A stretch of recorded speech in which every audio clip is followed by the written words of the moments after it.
18 ఏళ్ల కింద మొదలుపెట్టిన పాపనెల్లి ప్రాజెక్టు ఇవాళ పాల నిండా నీళ్లుంటే ఇవాళ ఇంత కరువు వచ్చినా 50 ఫీట్లు వేస్తే బోరు పడేది. కానీ ఆ దరిద్రుడు కేసీఆర్ వెళ్ళేవారనగానే కోమటిరెడ్డి వెంకరెడ్డి, రాజగోపాల్ రెడ్డి వీళ్ళకి పేరు వస్తుందని చెప్పి 200 కోట్లు ఇస్తే అయిపోయేదాన్ని మూలకు పెట్టిండు.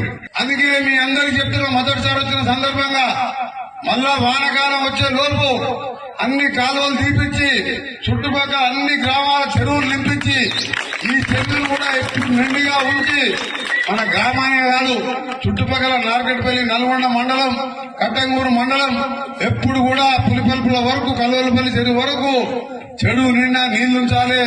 అది కూడా సాగర్ నీళ్లుంటాయి. సాగర్ నీళ్లతోనే వ్యవసాయం చేసుకోవాలి, మన జీవితాలు బాగుపడాలనే ఆ ఉద్దేశంతోనే మొన్ననే ముఖ్యమంత్రి గారితోనే 250 కోట్ల రూపాయలు దానికి మంజూరు చేయించిన.